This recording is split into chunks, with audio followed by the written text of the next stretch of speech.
Apparently, si Huawei naglabas ng bagong Smartband and it's called the Huawei Band 7. Ang ganda ng kanyang colors and I'm excited to know kung ano mga bagong improvements ginawa ni Huawei dito sa kanyang bagong Smartband. And is it worthy na ilagay ko dito sa aking wrist o hindi? Tara, panoorin mo to.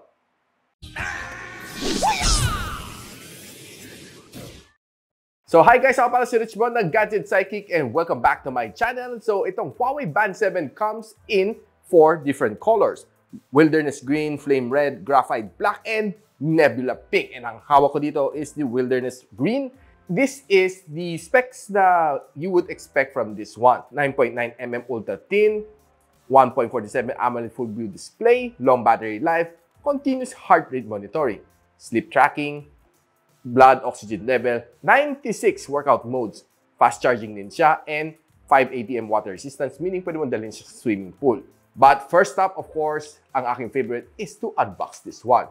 Pulling it out, kita natin, ito ang color green. And ang green niya is not your ordinary green. More of parang army green to be exact. And I love the way yung pagka-plated ng green niya dito sa kanyang frames. And it looks nice, kind of premium. And ang gamit ni Huawei dito is the traditional watch strap. Unlike others na clip-on, this one still deploys yung traditional pang-relo watch strap. And itong mga sensors sa likod. There's only one button here sa side. Nakita natin nakaprint dito ang brand ng Huawei. Siyempre, kailangan natin i-peel off muna ang film. Check muna natin kung ano pa nasa loob. Charging cable. Ganito kabilis lang ikabit, magnet siya, and pag shake mo, hindi siya nalalaglag, meaning, okay. And there's some documentation and warranty card. Wala na? Wala na. Now, i-boot up muna natin. Tignan natin kung anong itsura niya pag boot up. Kita natin Huawei logo is deployed.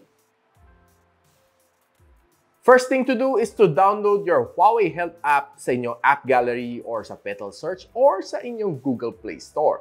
Kahit sa Apple iOS App Store, meron din. After pairing, makikita mo ganito itsura ng iyong watch face. This is the default watch face. And pag kinlik-click mo siya, mag-ibang color. Magiging blue siya, green. Okay, Technicolor, red, blue, then may orange pa siya, green. Okay, so these are the default colors na meron ng watch strap. Kaya siguro ito yung pinaka-default yung watch face. And kita natin dito, outright, andyan ang clock, of course, ang mga date, yung pedometer mo, and of course, yung heart rate. Now, pang swiping down, andito yung mga menu na importante.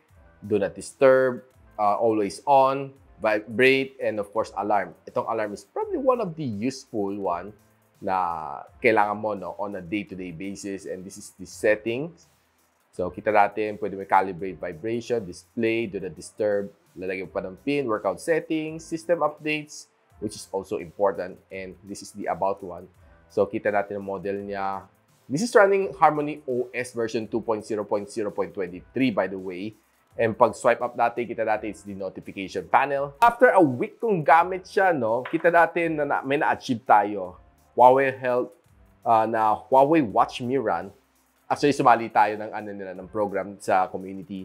So, share lang natin. So, upon pairing dito sa Huawei Health app, it's very important na nakita natin lahat ng statistics natin dito sa phone na ito. So, kita natin yung step counter natin, kung ilang minutes tayo na-exercise throughout the day, ano mga exercise record natin, nag-swimming ako. So, kita rin natin dito, nag-full swim tayo. So, I'll be showing it a little bit later to you ano nangyari. Then, of course, some of the healthy living na you might want to know na pwede nyo laro dito sa app na ito. Then, heart rate, weight, sleep monitoring, blood oxygen level, stress level, and of course, ang iyong skin temperature na makita mo rin dito. And kita natin, I have 2 devices connected, si Huawei Band 7 and si Huawei Watch GT3 Pro. So, upon connecting your band, isa lang pwede gumana. So, the other one has to go. So, it's up to you naman kung anong gusto mong piliin dito, dalawa.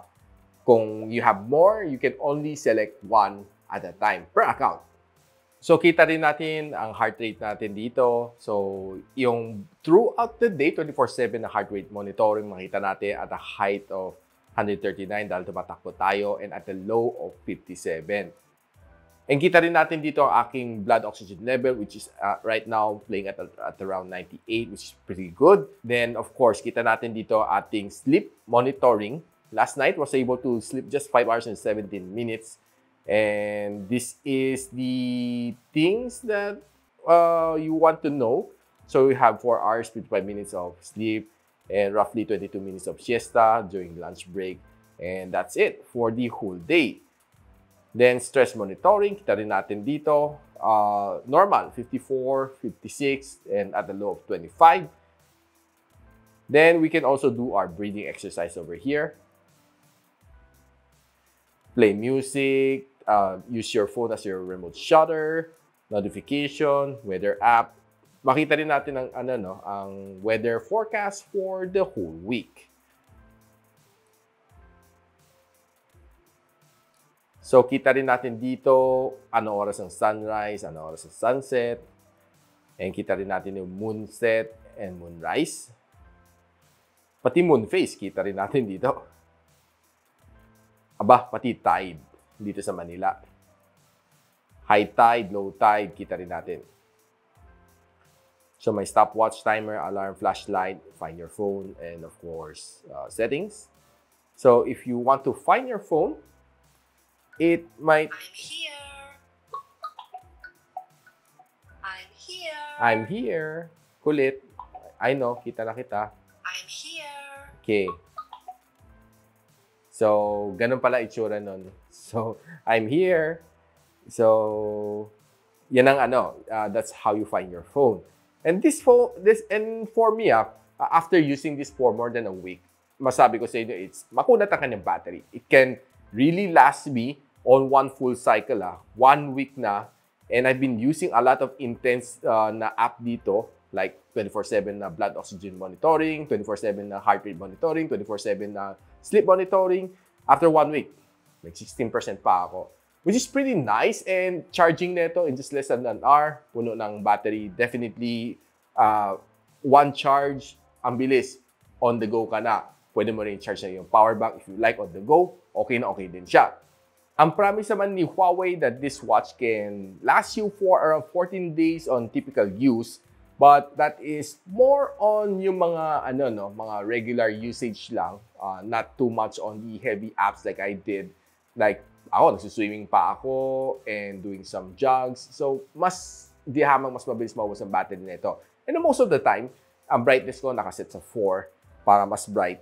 Kaya, part of it is the reason bakit halos 8 days lang kaya itagal ng aking battery sa aking Huawei Band 7. But definitely, it's makunat as compared sa mga iWatch. Grabe, wala pa isang araw, ubos na yung battery. Ito, 8 days on intensive usage. Really, really good. So guys, what are the things that I love about the Huawei Band 7?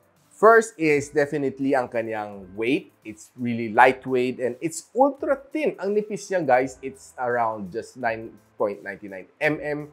And for me, it's probably one of the watch that I want to wear here sa aking wrist. So for me, it's worthy, especially itong color green. I love it kasi it's very neutral ang kanyang color. And definitely, for me, it looks really nice here on my wrist. So, sometimes you want to tune it down dahil gabi na. Hindi ko masyado nilagay sa sobrang bright, no? But sometimes, kasi reduce brightness at night. But you can always increase it to 5, to 4, or 3, depende sa inyo. Kasi definitely yung battery ninyo mas mabilis maubos. And some of the other things that I like dito sa kanya is ang dami ng watch face na pwede pagpilian. Magsawa kayo, like I said, 4,000 different watch face. Ito mga default niya, no?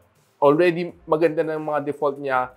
What even more yung mga pwede nyo pagpilian sa Huawei Health app. Ang dami. Sobra, guys. Malulula kayo sa sobrang dami.